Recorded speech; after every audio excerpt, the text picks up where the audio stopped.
siang pemirsa, kembali lagi bersama saya Apriatul Maria. Kini kembali dugaan kasus korupsi di Indonesia yang menjadi perhatian publik dan menjadi ajang penjagaan oleh oknum-oknum yang tak bertanggung jawab. Dua proyek strategis yang melibatkan dana negara senilai triliunan rupiah yang kini telah diusut oleh Kejaksaan Agung dan Komisi Pemberantasan Korupsi. Pengadaan Chromebook untuk sekolah-sekolah dasar dan impor migas oleh BUMN Pertamina diduga menjadi ajang bancakan oleh oknum-oknum yang tak bertanggung jawab. Kasus pertama berasal dari Kementerian Pendidikan dan Kebudayaan Riset dan Teknologi. Proyek pengadaan Chromebook senilai hampir 10 triliun rupiah yang seharusnya mempercepat transformasi digital pendidikan kini disorot karena adanya dugaan manipulasi spesifikasi dan markup harga. Pihak Kejaksaan Agung menduga pengalihan sistem operasi dari Windows ke Chromebook dilakukan tanpa kajian matang dan terindikasi merugikan negara. Sementara itu, skandal korupsi yang jauh lebih besar menyeruak dari sektor energi. PT Pertamina diduga melakukan praktik impor migas secara tidak transparan dan tidak efisien, dengan berpotensi kerugian negara mencapai 193 triliun rupiah.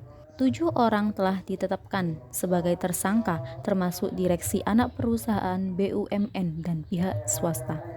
Praktik pencampuran bahan bakar subsidi, penggelembungan biaya angkut, hingga pelanggaran prioritas penggunaan minyak dalam negeri menjadi modus utama dalam kasus ini.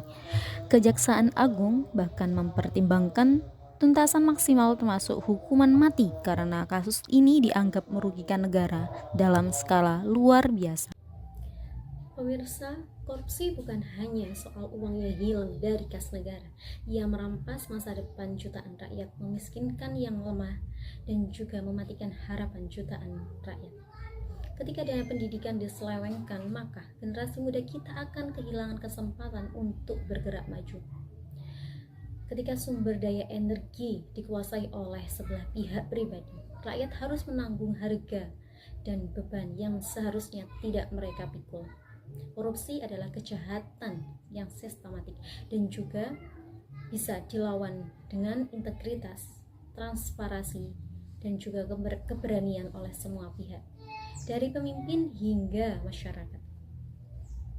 Karena pemberantasan korupsi bukan hanya tugas bagi penegak hukum, tetapi juga tanggung jawab seluruh bangsa dan juga masyarakat.